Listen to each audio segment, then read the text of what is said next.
නමෝ තස්සේ භගවතු අරහතෝ සම්මා සම්බුද්දස්සේ නමෝ තස්සේ භගවතු අරහතෝ සම්මා සම්බුද්දස්සේ නමෝ තස්සේ භගවතු අරහතෝ සම්මා සම්බුද්දස්සේ සුඛෝ බුද්ධානං උප්පාදෝ සුඛා සන්ධම්ම දේශනා සුඛා සංඝස්ස සමග්ගී සමංගානං තපෝ සුඛෝති.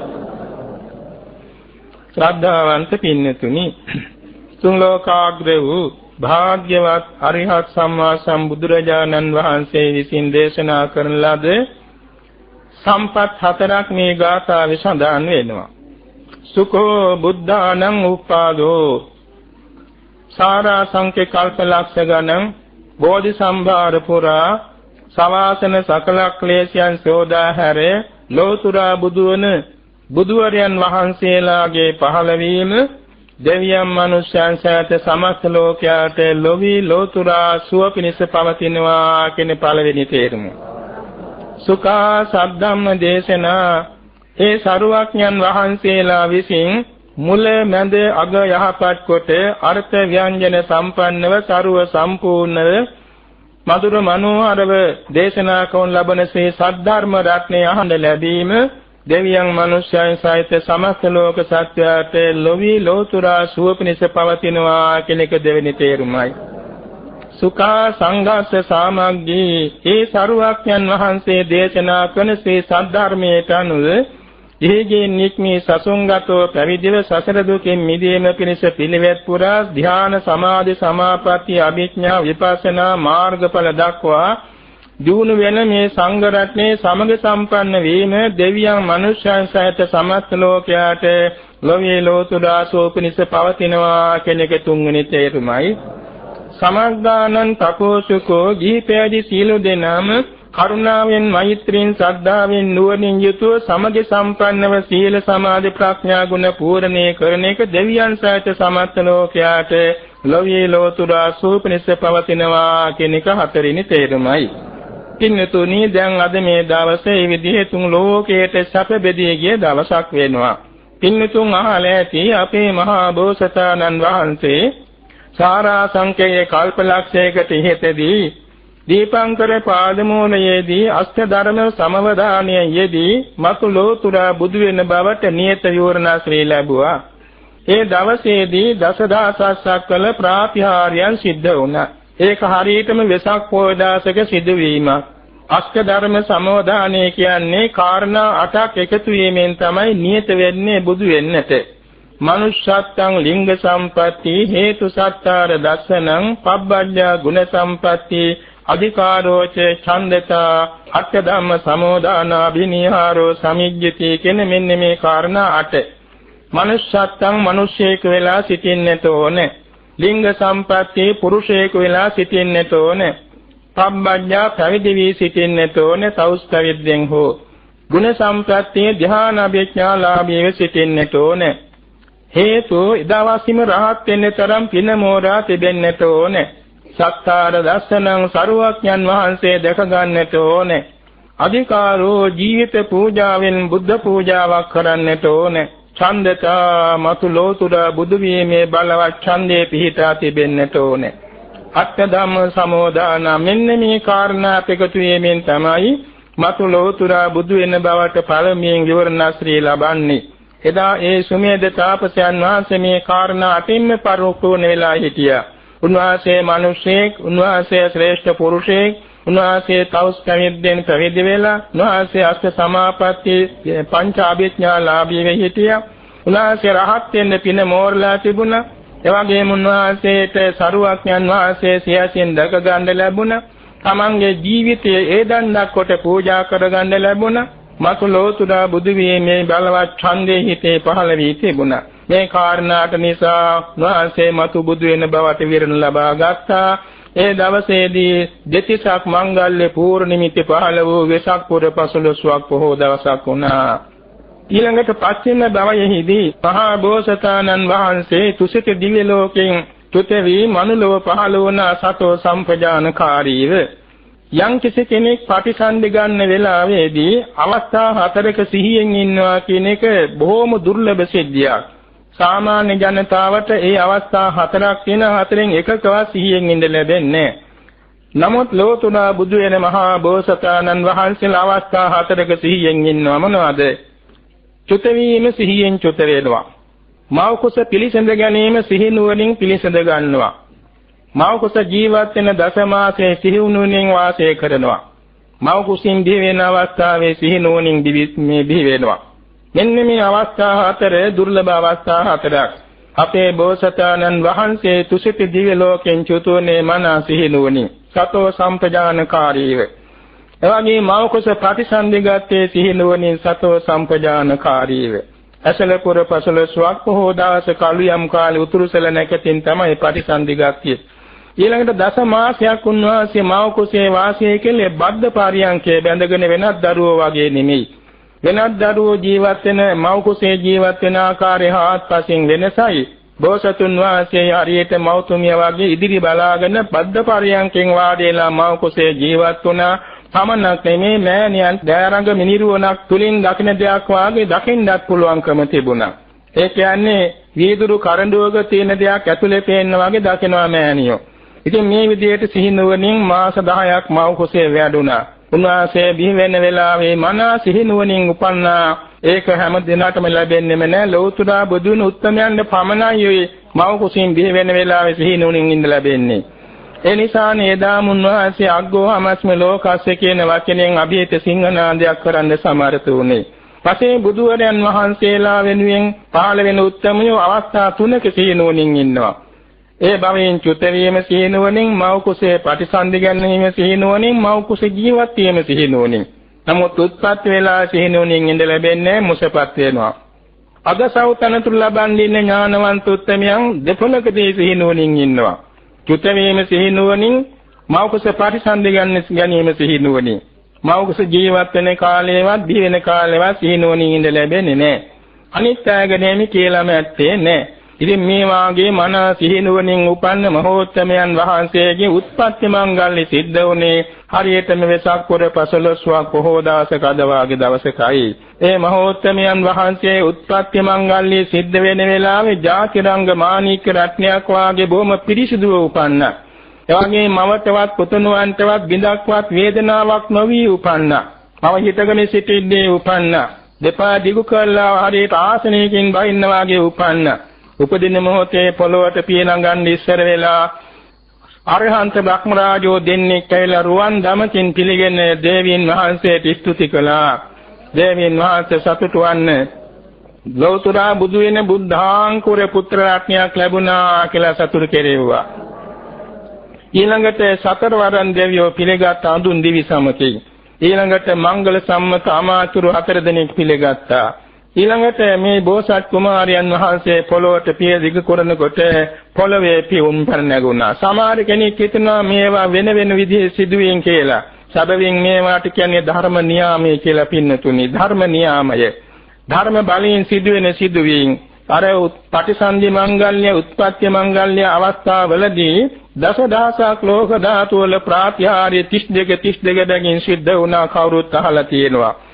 මේ සඳහිරු ආලෝකයේ අභිභවාගෙන එවැගේම දිව්‍ය විමාන බ්‍රහ්ම විමාන ආලෝක සියල්ල මැද පවත්වාගෙන දසදහසක් වල ඒකාලෝක වෙලා ආලෝකයේ පැතිරුණා.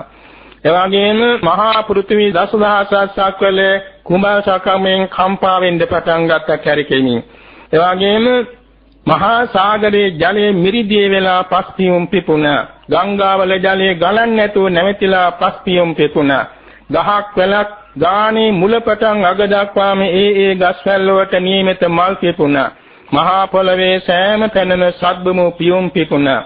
අහසේ ඕලම්බක පත්ම කියලා නිරාලම්බ අහසේ නෙළුම් මල් පේන්න පටන් ගත්තා.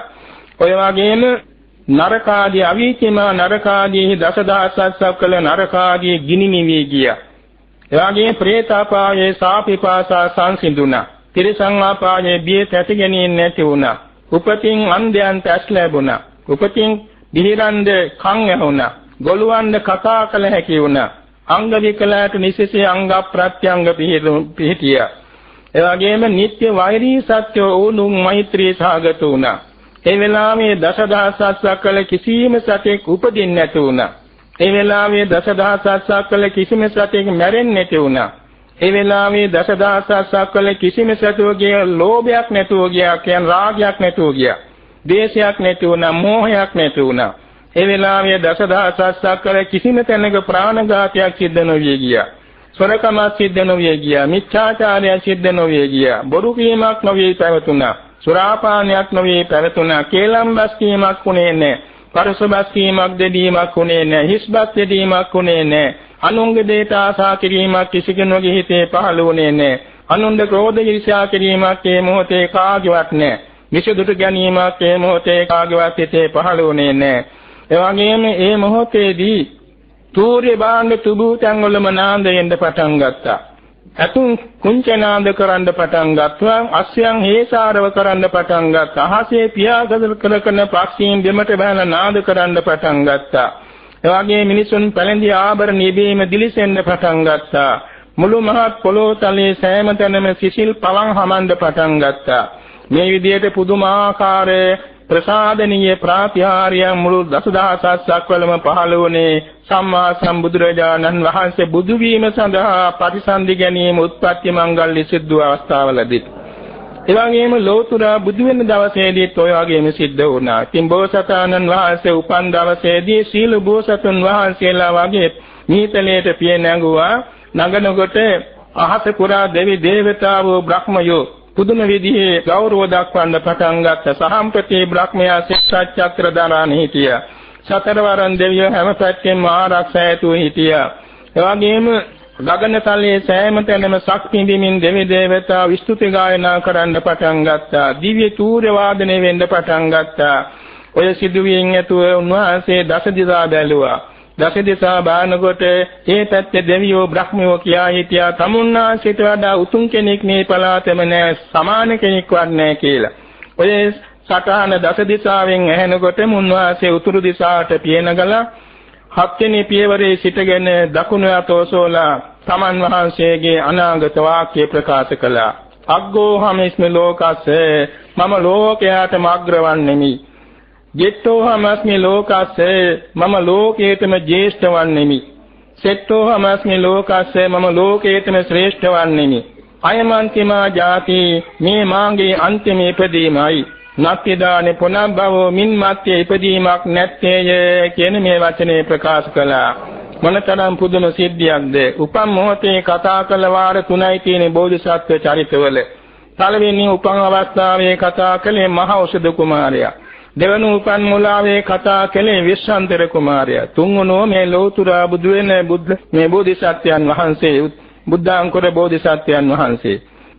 ඉපදීමෙන් හරියට මේ මොහොතේදී දෙව්ලොව උත්සව කරන අවස්ථාවේ අසිත කාල දේවල තාපසයන් වහන්සේ දෙව්ලොව ගිහින් හිටියා දිවා විහරණයට. දෙවියෝ ප්‍රීති උත්සව කරනවා දැකලා අහලා තියෙනවා මොකද තමුන්නාසලාද මේ විශේෂ ප්‍රීති උත්සව කරන්නේ.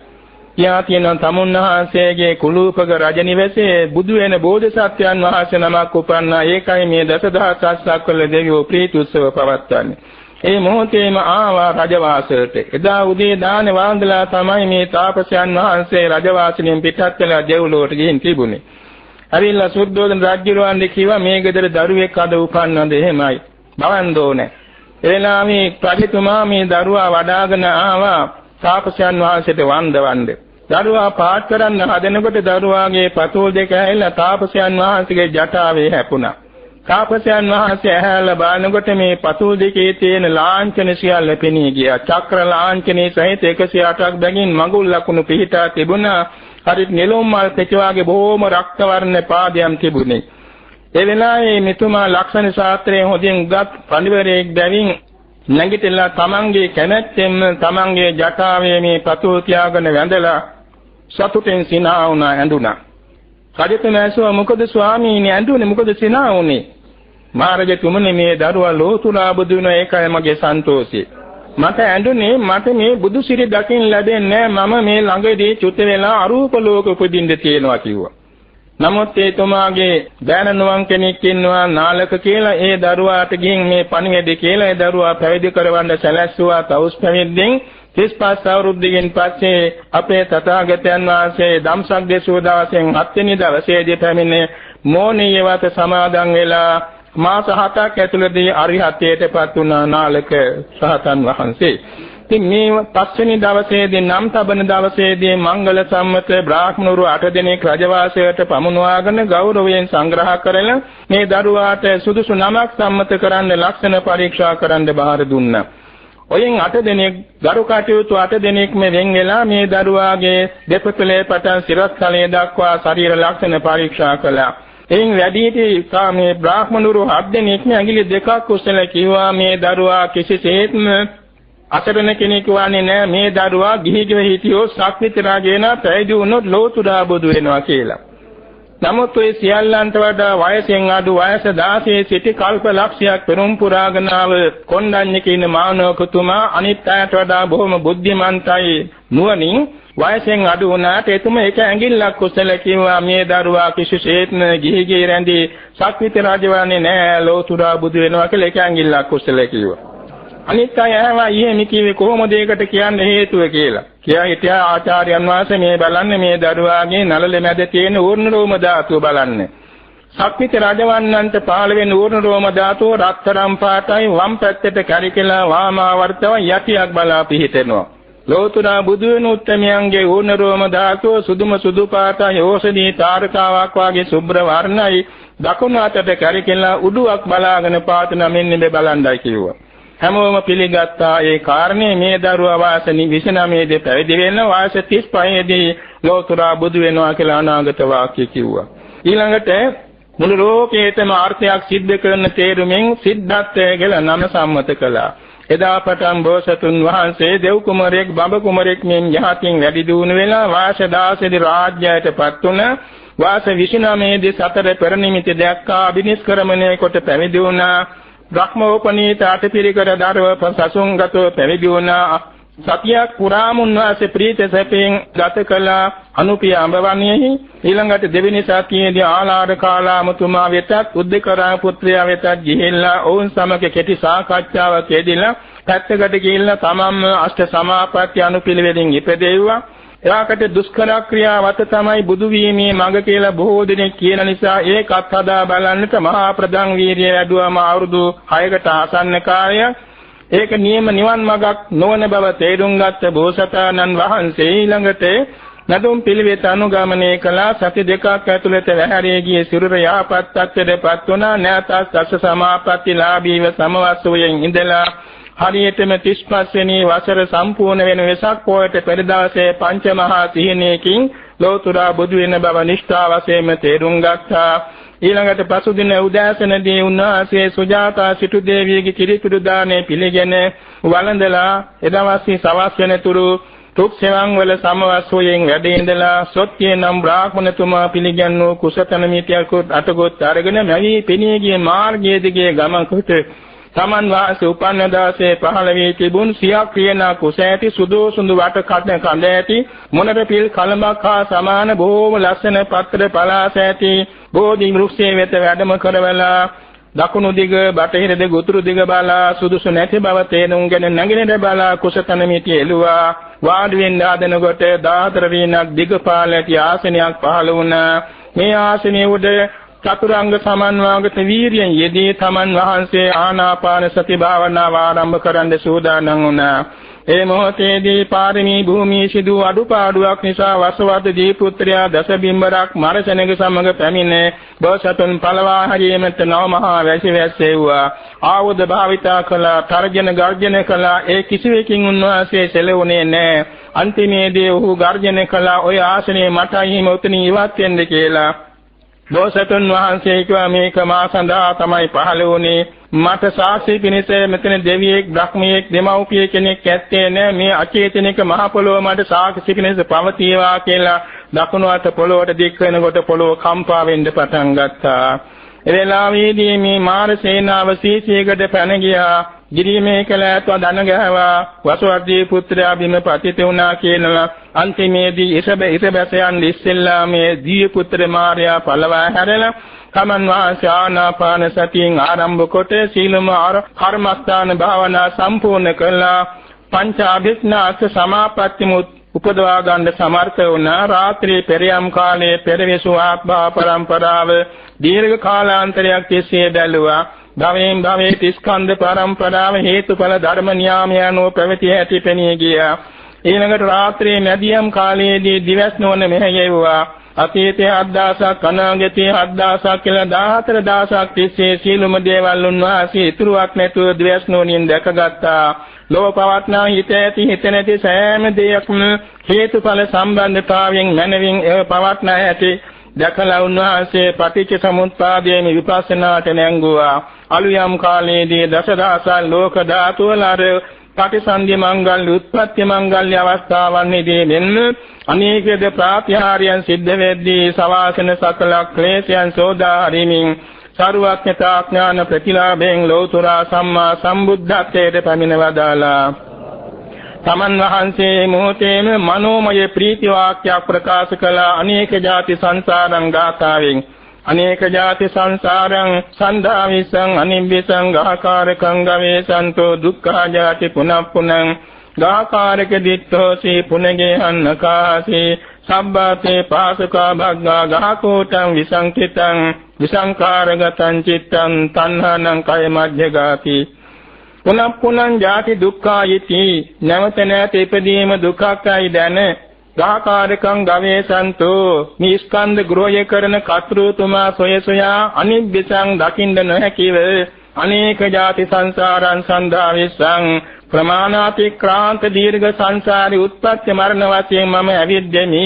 ගාකාරක දිට්ඨෝසි මේ ස්කන්ධ ග්‍රෝහය කරන කතෘතුමනි ඔබ මට පෙනුණා. පුනගේ අන්නකාසි මින් මැත්තේ ඔබ මට ගයක් හදන්නේ නැත.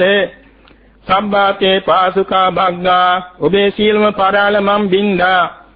ගාකෝටං විසංකිතං ඔබේ තනි මඩල මන් සුණු විසුණු කළා. විසංකාරගතං චිත්තං මගේ සිත අසංකතයට ගියා.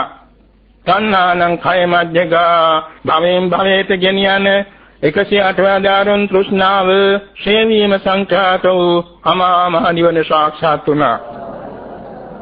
එලාවේදී සරුවක්ඥන් වහන්සේ මේ ප්‍රීති වාක්‍ය මනෝමය වශයෙන් හිතින් ආවර්ජන කොට ආසනේ නොබිඳ තමන් ලබාගත් සාන්ත නිවන් සෝය විඳින්මින් දවස් 7ක්ම බෝධි පර්යංකේ වැඩ සිටියා.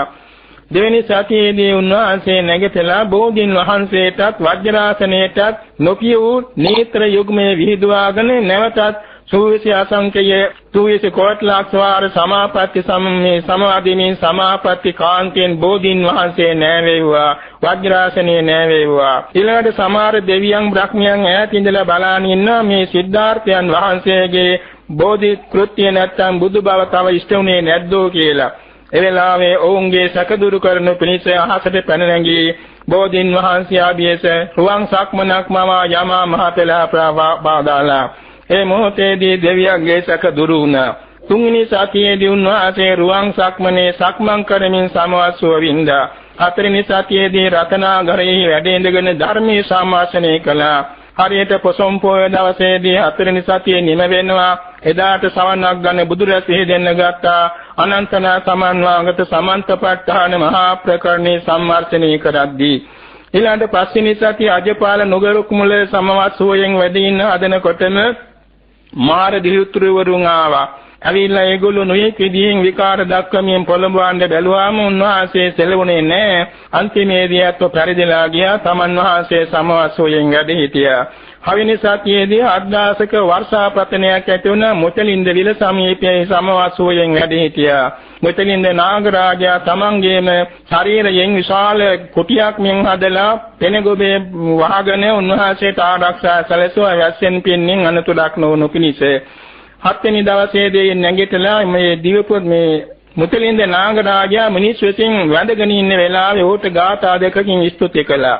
ඊළඟට හත්වෙනි සතියේදී උන්වහන්සේ කාජාතන මූලයේ සමවස්සෝයෙන් වැඩ හිටියා. මෙම දවස් 49ක් පෙරුණා. 50 වෙනි දවසේදී සක්දෙව් රජුරු ඇවිල්ලා නාලිය දහති පිළිගන්නවා. එවාගේ බෙහෙත් අරලු බෙහෙත් නෙල්ලි පිළිගන්නවා. දවස් 49කින් තථාගතයන් වහන්සේ කැසිකිලි වැසිකිලි ශාරීරික කෘත්‍ය සිද්ධ කළේ එදායි.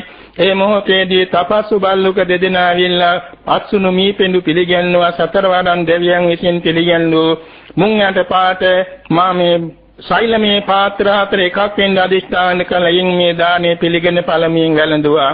අටවෙනි සතියේදී නෑද අධිපා නුගරුක් මුලට වැඩම කළ ධර්ම ගාම්භීරත්වයේ සිහි කළා. එතකොටම සාම්ප්‍රති බ්‍රහ්ම රාජ්‍ය ඇවිල්ලා ගෞරවයෙන් ආරාධනා කළ ධර්ම දේශනාව සඳහා අටවෙනි සතිය අවසාන දවස ඇසළ පොය දවසයි සරුවක්ඥන් වහන්සේ කළගුණ සැලකීමේ සීරසෙන් කාටද පළමුවෙන් ධර්ම දේශනා කළ යුතු වන්නේ කියලා මුලින්ම ආලාර කාලාම උද්දකරා පුත්‍රයන් දෙස බැලුවම දෙන්නම කලුරිය කරලා ඊළඟට පංචවර්ගීය ස්වාමින් වහන්සේලා ගැන බැලුවා. උන්වහන්සේ ඉසිපතනාරාම නිගදායි හිටියා. එතෙන්ද පාගමනින් වැඩම කොට වදාලා එදවස්සිදී සරුවක්ඥන් වහන්සේ දවස් මේ විදිහට මාස දෙකක් පිරෙන ඇසළ පොය දවසේදී දසදහසක් දෙකකින් එසෙනසේ පංචවර්ගීය ස්වාමින් වහන්සේලා කාය ශාස්ත්‍ර කොටගෙන අනුත්තර ධර්මචක්‍ර ප්‍රවර්තන සූත්‍රාන්ත දේශනෙන් ධර්ම දේශනාවක් පැවැත්වුවා. අර ලෝතුරා බුදු වෙන දවසේ මෙන්ම ඒ දවසේදී දසදහසක් කළ ප්‍රාතිහාර්යයන් සිද්ධ වුණා. ඒ දවසේදී අඤ්ඤා කොණ්ඩඤ්ඤ ස්වාමින් වහන්සේ ඇතුළු අසංකේයයක් දෙවි බ්‍රහ්මුන් අරියමේ සෝවාන් ඵලයටපත් වුණා. 18 කෝටියක් බ්‍රහ්මයන් අරිහත්ත්වයටපත් වුණා. ඒ දවසේ ධර්ම රත්නය සංඝ රත්නයත් ලෝ පහළ වුණා. පළමුවෙන් පංචවර්ගීය ස්වාමින් වහන්සේලා සසුන්ගතව පැවිදි වුණා. ඉතින් මේ විදිහට බුද්ධ ධම්ම සංඝ රත්නත්‍රේ පරිපූර්ණ වුණේ ඇසළ පොය දවසේදී. ඉතින් එදා පටන් සතාගතයන් වහන්සේ 45 අවුරුද්දක් මුළුල්ලේ ලොවට අමා දහම් වැසෙව්වා. ඒ දහම් දෙසුමින් සවන් දුන් නැනවතුන් අතුරෙන් සූවිසි අසංකේය 9 කෝටි 60 ලක්ෂයක් දෙන අමා මහ නිවන සාක්ෂාත් කරගත්තා. තමන් වහන්සේ අනුපාදිශේෂ පරිනිර්වාණයෙන් හරියට අද වාගේ වෙසක් පුර 15ක් පොහොව දවසකදී පිරිනිවන් වැඩියා. නමුත් තථාගතයන් වහන්සේගේ අදිෂ්ඨාන බලයෙන් දේශනා කොට ඇති සුවාසෝදාසක් ධර්මස්කන්ධයේ අවුරුදු 5000ක් තිස්සේ සුවාසෝදාසක් ශාස්ත්‍රුන් වහන්සේ ඇතින ලෝ පහළ වී ලොවට අනුශාසනා කරන්න සරුවක්ඥන් වහන්සේ අදිෂ්ඨාන බල පිහිටුවගෙනයි පිරිනිවන් පාවදාලේ. මේ විදිහට තුන් ලෝකයට පිහිට වෙන්න පහළ වූ සරුවක්ඥන් වහන්සේගේ පහළ වීමෙන් අසංඛ්‍ය ගණන් ජනතාව අපාදුකින් මිදී සුගතියට ගියා. අසංඛ්‍ය ගණන් ජනතාව බ්‍රහ්ම ලෝකයට ගියා. අසංඛ්‍ය ගණන් ජනතාව සෝවාන් වුණා, සකදාගාමී වුණා, අනාගාමී වුණා, අරිහත්ත්වයටපත් වුණා. ජාති ජරා ව්‍යාධි මරණ ආදී අනන්ත දුක්ඛ ඇති සංසාරයෙන් එතර වෙලා අජාත්‍යජන අශෝක අනුපායාස අමෘත මහා නිර්වාණ ධාතුව සාක්ෂාත් කරගන්න සමර්ථ වුණා. මේ නිසා සුඛෝ බුද්ධානං උපාදෝ ලෝතුරා බුදුවරයන් වහන්සේලාගේ පහළවීම දෙවියන් මනුෂ්‍යයන් සහිත සමස්ත ලෝකයට කාන්තෙන් ලෝකයේ ලෝතුරා සෝපනිස පැවතුණා. සුඛා සද්ධම්ම දේශනා ඒ ශ්‍රී සද්ධර්ම දේශනේ දෙවියන් මනුෂ්‍යයන් සහිත සමස්ත ලෝකයට හිතසෝපනිස පැවතුණා. සුඛා සංඝස්ස සාමග්ගී සංඝයාගේ සාමග්‍රිය දෙවි මිනිසුන් සහිත සමස්ත ලෝකයට ලෝකයේ ලෝතුරා සෝපනිස පැවතුණා. සමග්ගානං තපෝසුකෝ ඒ සමගි වූ ගිහි පෑදී හැමදෙනාගේ සීල සමාධි ප්‍රඥා ගුණ පිරීම දෙවියන් මනුෂ්‍යයන් සහිත සමස්ත ලෝකයට ලෝකයේ ලෝතුරා සෝපනිස පැවතුණා. ඒ සරුවක්ඥන් වහන්සේ අති දීර්ඝ කාලාන්තරයක් තිස්සේ මෙසේ බෝධි සම්භාර පුරා ලෝතුරා බුදු වී ලොවට වැඩසලසා පිරිනිවුණා. සහතන් වහන්සේලා පිරිනිවුණා. ආර්යයන් වහන්සේලා සුගතිගාමී වුණා. සෙසු ජනතාව සෝකේ කර්ම රූපව මිය පරලෝ ගියා. වැඩිහිටි විහාරස්ථාන රාජධානි උයන් පොකුණු මාලිගා නෂ්ටාවශේෂ වුණා. මේ වාගේ රහඳ තාරකා මහා පෘථිවි මහා මේරු පර්වත මහා සාගර වැනි විශාල වස්තු ගෙවල් දොරවල් ඉද කඩන් යාන වාහන ඇඳුම් පැළඳුම් මිල මුදල් ආදී පාරිභෝගික වස්තු කෑමෙන් බීමෙන් ඇඳුමින් පැළඳුමින් දතෙන් බෙලෙත් මෙහෙතින් ආරක්ෂා කරන පරිහරණය කරන පෝෂණය කරන ආත්මාව සියල්ලත් මතුමත්යේ ලැබෙන දිව්‍ය මානුෂාදී සැප සම්ප්‍රාප්ත සියල්ලත් හිත ඇති හිත නැති සෑම සංස්කාර ධර්මත් ක්ෂණයක් පාසා සිඳි සිඳි බිඳි බිඳි ඇති වෙවි නැති වෙවි යන දමින් අනිත්‍යයි. ඇති වෙමින් නැති වෙමින් සිඳමින් බිඳමින් වෙනස් වෙමින් පීඩා වන බැවින් දුක්ඛයි. කැමැතිසේ නොපවත්නා බැවින් අසාර නිස්සාර බැවින් අනත්තයි පිළිකුල් බැවින් අසුභයි අනිත්‍ය දුක්ඛ අනාත්ම අසුභ සීල සංස්කාර ධර්ම දුක්ඛ සත්‍යයි ඒ දුක නැවත නැවත උපදවන පූර්ව භව තෘෂ්ණාව සමුදය සත්‍යයි ඒ දෙකම නැති අසංකත ධාතු නිර්වාණය නිරෝධ සත්‍යයි නිවන ආબોධ කරගන්නා වූ ආර්ය අෂ්ටාංගික මාර්ගයේ මාර්ග සත්‍යයි අනන්ත පරිමාණ බුදුපසේ බුදුමහරහතුන් වහන්සේලා දීර්ඝ කාලාන්තරයක් තිස්සේ පිරු දාන ආදී දස පාරමී දෙලින් සතර සතිපට්ඨාන ආදී සත්‍තිස් බෝධිපාක් ධර්මානුභවයෙන් ආර්ය අෂ්ටාංගික මාර්ගානුභව බලයෙන් මේ චතුරාර්ය සත්‍ය අවබෝධ කරගෙන අජරාමර අමාමහ නිවනටපත් වී වදාලා සතර දුක් තරණය කොට කෙලෙස් ගිනිමෙල නිවාසාන්ත නිවනින් සැනසී වදාළේ සීල බුදුපසේ බුදුමහරහතුන් වහන්සේලාට සිතින් කයින් වචනින් සමකල්ලි අපේ ගෞරවාචාර උත්තමාංග නමස්කාරේ වේවා අපේ ජීවිතේ පුරා කරන දාන සීල භාවනාදී ත්‍රිවිධ පුණ්‍යක්ඛ්‍යා දස පුණ්‍යක්ඛ්‍යා දස කුසල කර්මපත දස පාරමිතාදී වශයෙන් රැස් කරන සෑම කුසලයක්ම අපට බෝධිපාක්ෂික ධර්ම බවට ආර්ය අෂ්ටාංගික මාර්ග ධර්ම බවට පාරමී ධර්ම බවට පත් වේවා සහත් බෝධිය පසේ බෝධිය අභිසම්බෝධියයි තම තමාගේ අධිමත බෝධි ඥානයකින් චතුරාර්ය සත්‍ය ධර්මයේ සුවසේ ආબોධ වේවා කියා ප්‍රාර්ථනා පිටුවා ගනිමු